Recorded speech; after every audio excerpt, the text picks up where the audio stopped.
যে নির্বাচনগুলো দলীয় সরকারের অধীনে হয়েছে, কোনো নির্বাচন সুষ্ঠু হয়েছে এরকম নজির নেই।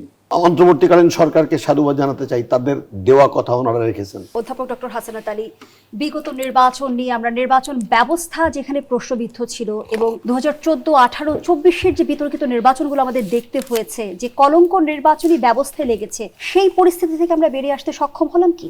একেবারেই সক্ষম হয়েছি। যদি আপনার মনে থাকবার কথা যে আমরা প্রায় 12-14 বছর একটা সুষ্ঠু নির্বাচনের জন্য কথা বলেছি এবং আমরা এটাও বলেছি যে ইতিহাস বলে যে স্বাধীনতার পরে 12টা নির্বাচন হয়ে গেছে, এটাতে 13টা। যে নির্বাচনগুলো দলীয় সরকারের অধীনে হয়েছে, কোনো নির্বাচন সুষ্ঠু হয়েছে এরকম নজির নেই। যার জন্য আমরা বলার চেষ্টা করেছিলাম যে বাংলাদেশে যে কয়টা নির্বাচন সুষ্ঠু হয়েছে, এই গত 12 তারিখেরটা সহ সমস্ত নির্বাচন মানে বিতর্ক মুক্ত থাকা হয়েছে শুধুমাত্র অন্তর্বর্তীকালীন সরকার থাকার জন্য বা তত্ত্বাবধায়ক সরকার থাকার জন্য। অতএব এটি প্রমাণিত সত্য হয়েছে যে আমরা দীর্ঘদিন ধরে যে কথাটা বলার চেষ্টা করেছি যে দলীয় সরকারের অধীনে নির্বাচন হয় না, তার প্রমাণ জাতি পেয়েছে। এবং আমি এই সুযোগে যিনি মাননীয় প্রাইম মিনিস্টার ইন ওয়েটিং জনাব তারেক রহমানকে অভিনন্দন জানাচ্ছি যে তিনি কথা দিয়েছেন এই সংস্কার চাওয়ার বহু আগে যে তত্ত্বাবধায়ক সরকার লাগবে, নির্বাচনকালীন সরকার লাগবে, সেটি উনি অন্তর্ভুক্ত করবেন।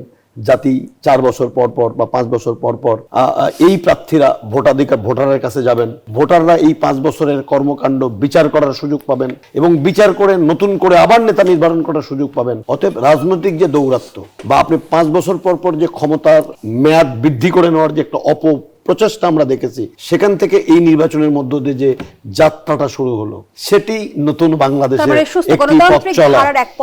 এবং আমি অন্তর্বর্তীকালীন সরকারকে সাধুবাদ জানাতে চাই, তাদের দেওয়া কথা ওনারা রেখেছেন। আমি প্রত্যাশা করতে চাই একজন ভোটার হিসাবে জনাব তারেক রহমান বা ওনার দল এবং প্রধানমন্ত্রী যিনি শপথ নেবেন, এই নির্বাচনের মধ্য দিয়ে যে সুষ্ঠু গণতান্ত্রিক ধারার দিকে দেশ যাচ্ছে, উনি নিয়ে যাচ্ছেন, আমি সাধুবাদ না জানাতে পারছি না। যখন এখানে আসছিলাম, আপনার টিভিতে এসে দেখলাম যে উনি শপথ নেওয়ার আগে উনি এনসিপির প্রধানের বাসায় যাবেন, জামাত ইসলামের প্রধানের বাসায় যাবেন। আমার জন্মে আমি কখনো শুনিনি বা দেখিনি যে শপথ নেবার আগে একজন প্রধানমন্ত্রী কোনো বিরোধী দলীয় নেতার বাড়িতে যান। মাত্র 18 দিন 20 দিন আগে তুই তুকারি থেকে শুরু করে কত রকমের সমালোচনার মুখে পড়েছেন।